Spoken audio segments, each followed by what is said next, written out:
Vuelta España 2025, Stage 8 here in Zaragoza, and you might have thought, well, this is a boring stage, but it was an important stage, a day for the sprinters, one that they would have circled on their calendar when this year's edition was announced. One rider in particular, a favorite, one of the top sprinters, yellow jersey in the Tour de France on day one, red jersey on day one here in the Vuelta España, and today picking up his second stage, well, it's Jasper Philipsen, Jasper the Master from Belgium, opposite de Koenig rider, taking the stage victory over, well, I'll get to the rider who finished second. It was a close second and an emotional second. 163 kilometers thereabout. We had Bau up there, we had Smitier, and we had Faura up in the escape. Three Spaniards from Cofidis, from Burgos, and from Cajarual. Those three would fight all day and get excellent TV time for their sponsors in this race. Smaller teams want to get exposure, and they got exposure. A lot of heat out there, a lot of wind out there. An extremely windy day. We saw lower average speeds, headwind all day, unfortunately for these riders. Back in the day, I think it's 2001, the fastest stage ever in stage racing was recorded here before it was beaten by Tom Boonen in the Tour of Qatar several years later. Well, it wasn't to be, because today they had a headwind heading out on their journey across the plains of Spain.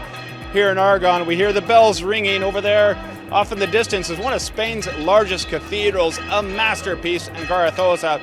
Now, earlier in the day in Aragon, I took the opportunity to get out there and run on some of these country dusty roads there with my colleagues. We were in a little pueblo in this dusty town, and that was the day after the Camilla climb as well. Legs are feeling it, but I'm holding it there. You can watch it all there on Strava. Check me out.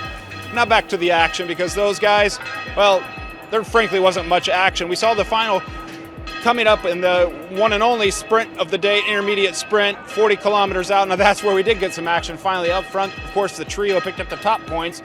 Back behind, these points are important for the green jersey. And who was it? Well, it's Jake the Snake, Jake Stewart, leading out Ethan Vernon for the intermediate sprint. And right hot on their heels, Mads Pedersen in the green jersey, taking the points there, and afterwards having a little talk with Jake the Snake and having a laugh. Now things there started really ramping up. All day we saw Bahrain Victorious doing the work for their leader, Thorsten Threin. And then as we came into those final kilometers, well, we saw more work of Visma Lisa Bike. Even though the red jersey's on Threin, the Norwegian shoulders, Visma Lisa Bike has the hot favorite for the overall in here, Jonas Vingegaard. They were leading him, setting him into position. I think it was a 5 kilometer rule where the GC riders are safe, making sure he's all right.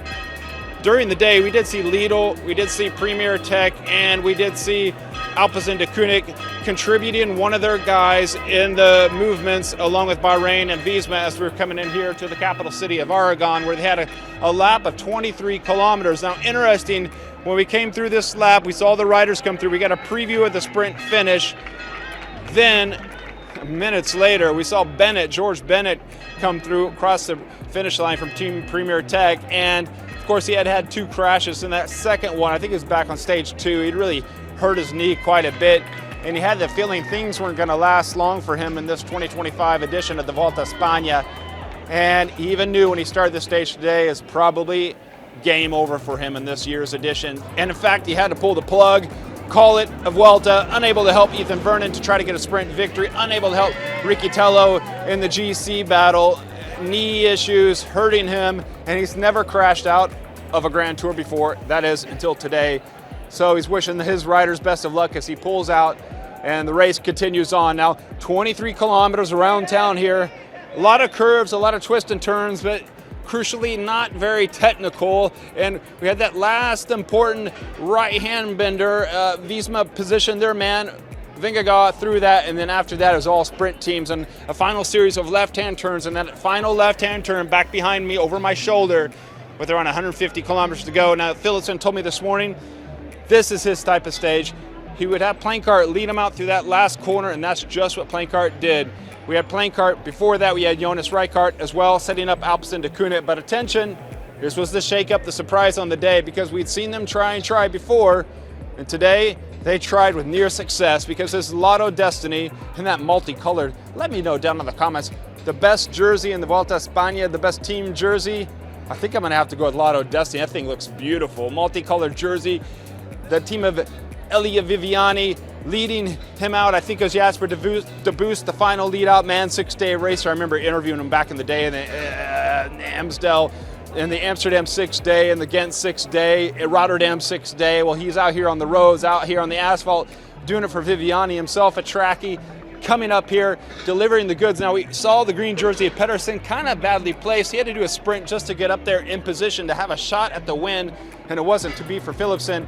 We saw Ben Turner, winner of that uphill sprint there in France the other day when Gaudu took over the red leader's jersey, hit out early. Brian Cocard, a Frenchman, tried to do something, but it was Viviani's team that was revving up the final. Ed Plancart pulled off, and then Philipsen shot the last little punch there to come around the left-hand side. You see back behind me on the left-hand side of these barriers, Viviani is gradually veering to the left to kind of close the gap a little bit, but he knew to be professional, he wouldn't want to close the gap all the way, and he could hear Philipsen back behind yelling, and Viviani said he didn't want to win a stage win that way. Old rider, he knows what it takes to win, but he knows his legs are not as explosive as Philipsen, but the victory went over to Philipsen. And back behind, over on this right-hand side, we saw Ethan Vernon just getting it ahead of Madrid, heading up to the line. There's your top four right there.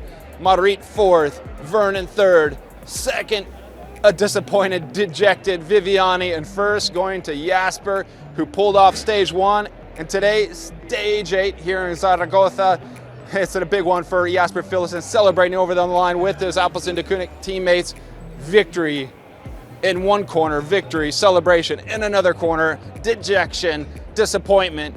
Viviani hunched over his bars for minutes, shaking his head, getting the consolation from his teammates, patting him on the shoulder, waiting and waiting. Finally, his teammates just left, and they said, sorry. Elia took off and wished him well and left him with the Tigers, the Lions, the journalists. There we were asking what was going through your head in those minutes there after the second place, what was going through your mind. And he was just walking through kind of the mistakes, if any, him and the team had made over those last meters, and thinking about what a stage win would have meant to him. And also knowing that he, like I said, he couldn't close the gap, couldn't close the door on Philipsen for the stage victory, and he pulled himself together well, and he composed himself well. Viviani, you'll know him from all of his interviews in the past, racing with Quick-Step, racing with Ineos. He gives great long answers, and did so with us, the Lions, the Tigers. Respect to Viviani, respect for one of the older riders in the peloton to push Philipsen to the finish line. Now, you're wondering what happened to Mads Pedersen in this sprint, one of the top favorites coming into this Vuelta España. We saw him dominate in the Giro d'Italia. You saw him dominate in the recent Tour of Denmark.